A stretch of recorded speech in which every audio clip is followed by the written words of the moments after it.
Buenas tardes, una vez más bienvenidos a nuestro curso y en esta clase le voy a hablar un poco más sobre los retos, los desafíos que tenemos muchas veces cuando estamos a trabajar en contextos de pesquisa onde el pensamiento, la estructura abismal sigue estando muy presente. La cuestión es trabajar desde nuestros lugares, desde nuestras posiciones y en ese sentido reconocer la presencia de las formas de opresión como sea el colonialismo, el patriarcado y el capitalismo nos requiere de nosotros un ejercicio permanente de autocuestionamiento sobre dónde hablamos, por qué hablamos y con quién hablamos. ¿Cuáles son las relaciones de poder que están involucradas en nuestros proyectos de pesquisa? Lo que les voy a hablar y voy a intentar hacer una presentación corta para que haga más sentido las lecturas que fueran las sugerencias que les envié. Es un poco un análisis, una reflexión desde mi experiencia, desde mi trabajo de campo. Desde mi trabajo en el campo en Mozambique y esto es en primer lugar el primer problema. Cuando nosotros trabajamos sobre nosotros, nosotros somos el campo. Entonces la cuestión, hacer trabajo de campo, como que nos separa de la realidad, pero en realidad no nos separa. Y en ese sentido, el gran reto es de hacer una pesquisa que sea muy asiente en la realidad, lo que se va a traducir en una objetividad muy fuerte porque conocemos mucho mejor el campo, porque somos parte de ello y eso nos trae una serie de desafíos, de retos y de problemas que tenemos que tener en mente y por eso, como les decía, les hablo un poco de mi experiencia, una experiencia muy situada en los contextos sobre todo de África Austral, de Mozambique, de Angola, de Tanzania, de Kenia, que es donde hizo la mayoría de mi trabajo. Y es un posicionamiento político, epistémico, geográfico y ontológico, lo que significa ser y hablar y problematizar desde estas realidades. Y el primer momento, como les decía, es una cuestión muy fuerte, como lo veo y creo que en varias clases de este curso esto está saliendo, es de aprender a escuchar las voces de los otros y las otras personas que tienen una trayectoria de lucha, una trayectoria de participación en la construcción de estos países que salieron del contexto colonial en los últimos 60, 70 años y lo que eso ha significado y cómo se traducen esos retos, esos problemas en nuestra interpretación de lo que pasa hoy en el mundo.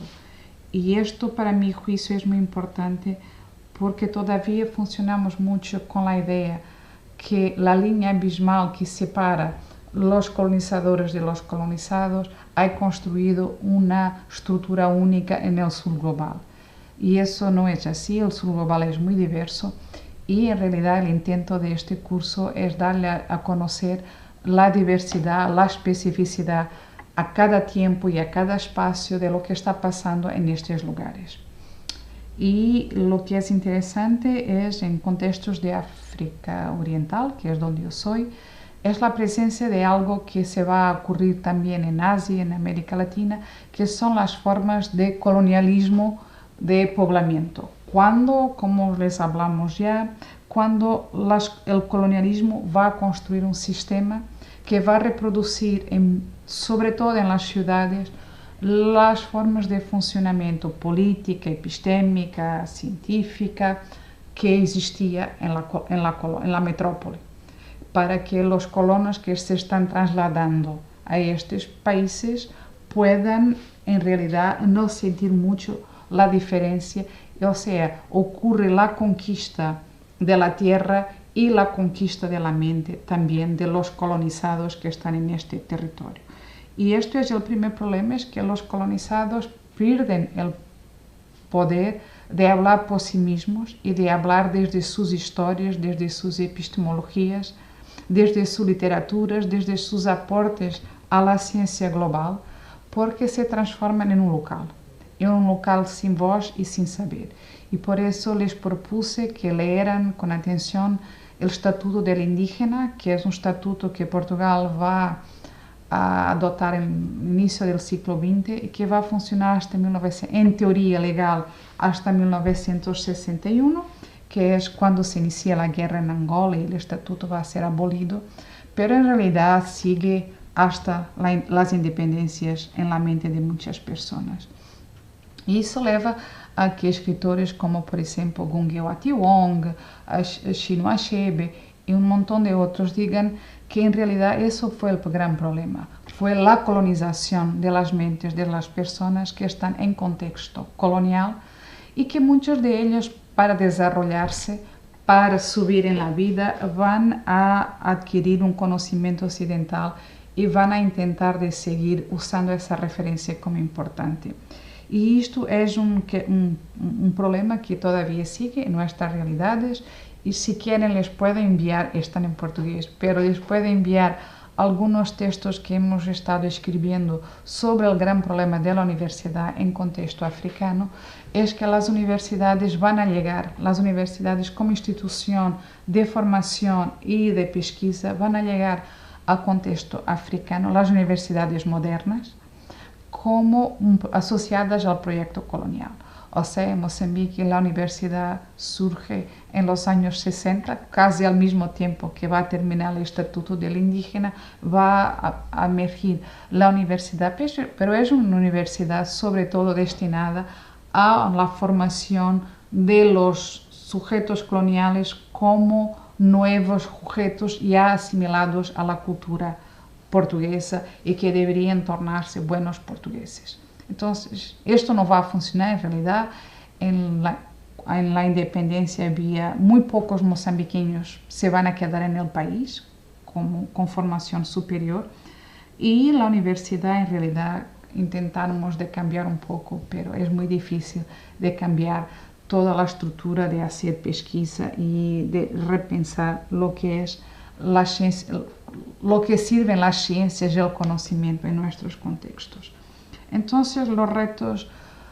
en Mozambique y un poco en línea con lo que con Linda Twally Smith plantea,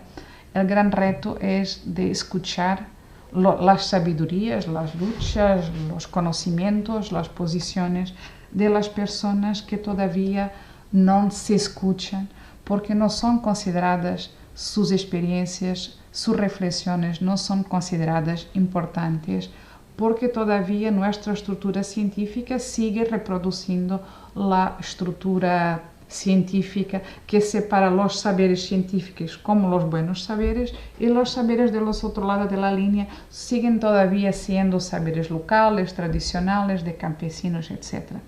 Yo, por ejemplo, trabajo mucho con acusaciones de brujería y eso es muy difícil hablar con nuestros colegas que son jueces, que trabajan en el judiciario, cómo reglar una acusación sobre un espíritu, porque en realidad en la ciencia moderna, en la ciencia jurídica, la acusación tiene que hacer sentido sobre un cuerpo explícito, vivo, que se siente y que se ve. Entonces hay un montón de problemas que estos encuentros de epistemologías, que son también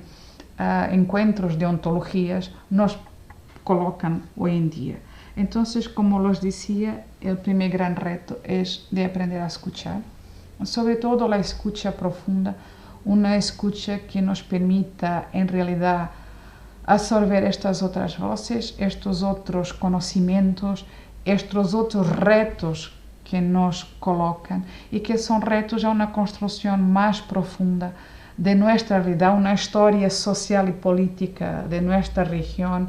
y que permita que las diferentes posiciones políticas estén presentes. Lo que pasó es que en muchos contextos hemos reconstruido la historia, pero sigue siendo la historia de un pequeño grupo que llega al poder y que no representa toda la diversidad de las luchas políticas que pasarán en esta región. Por ejemplo, lo que es más interesante es que Mozambique sale de una guerra profunda de liberación, después tiene una guerra civil y todavía las voces de las mujeres que están en la línea de la frente, sea como campesinas produciendo con apoyo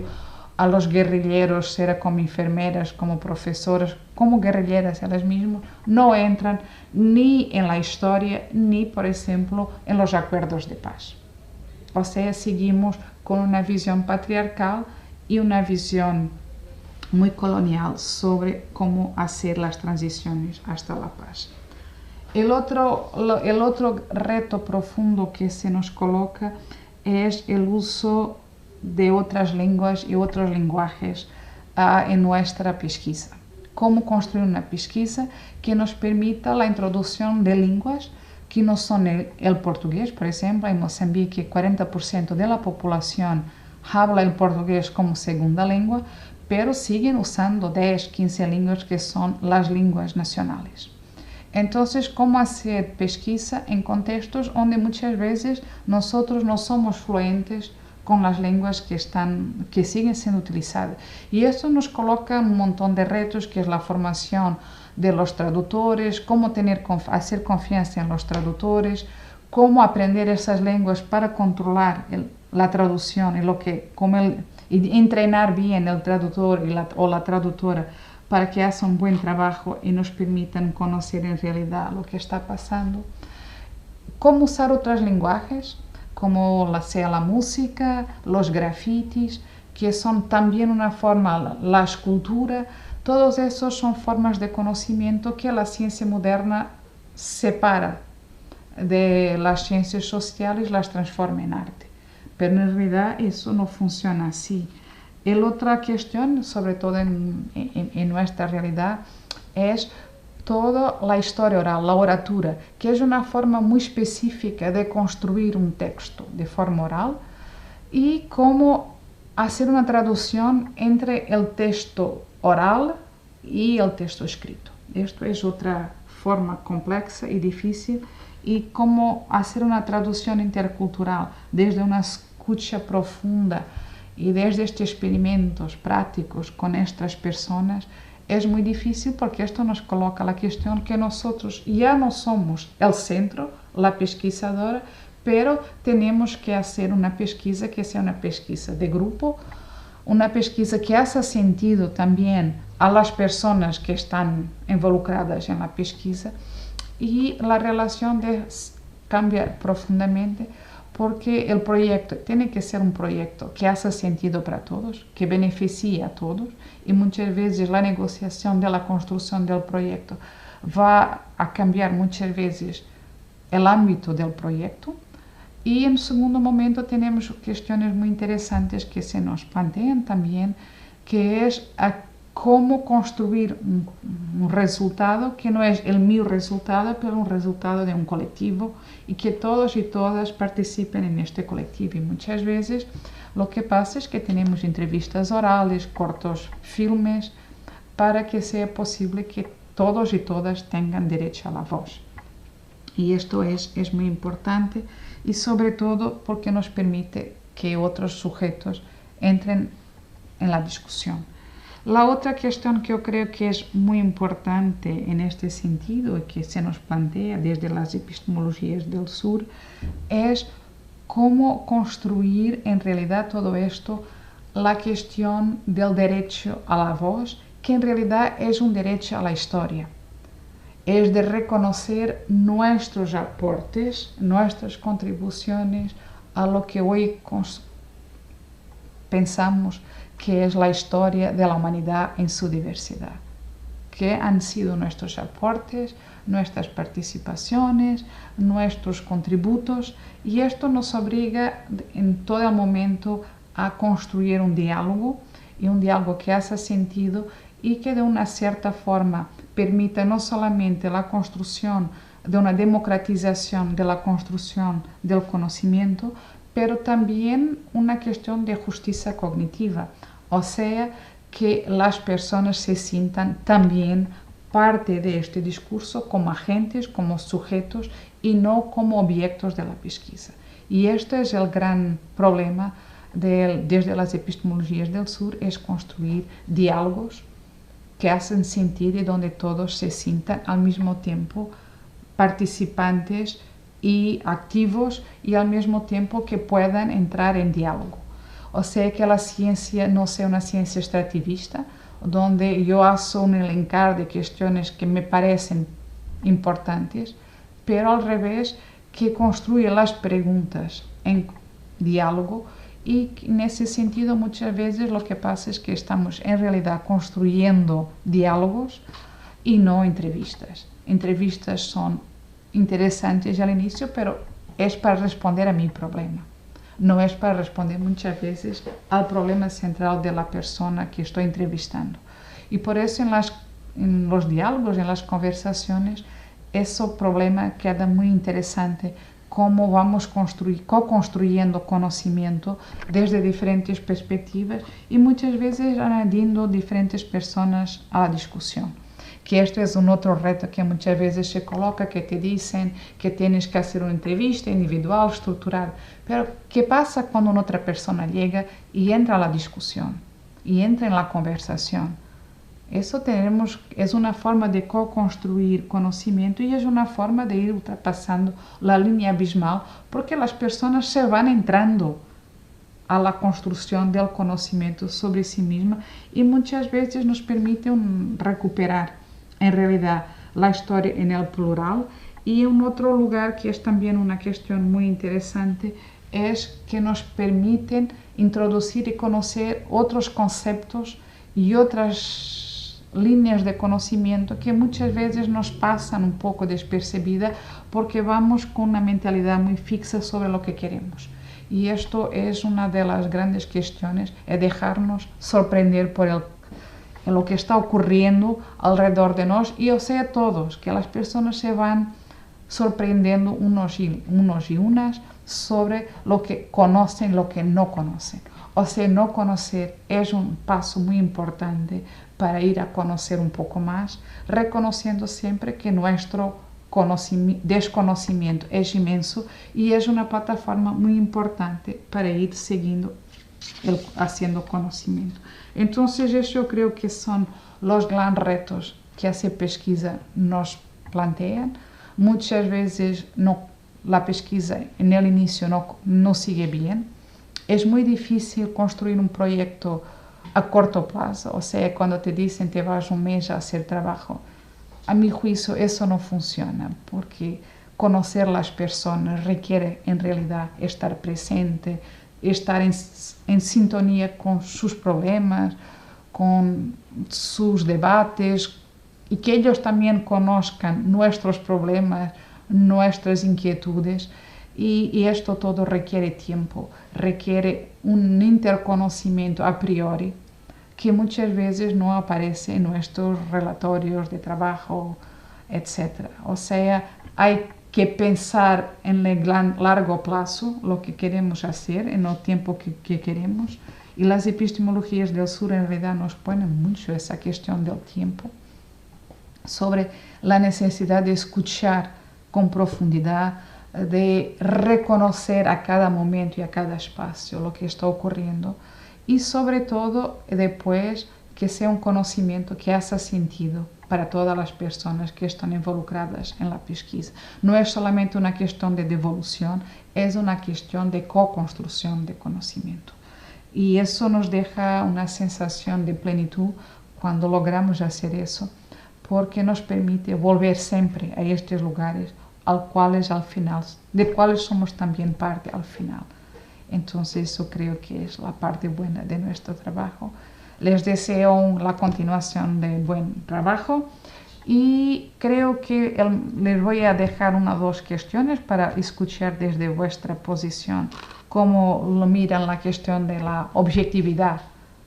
la fuerte objetividad, que es la objetividad cuando conocemos bien el contexto donde vamos a trabajar, que en realidad nos coloca siempre la cuestión que no podemos ser neutros, porque un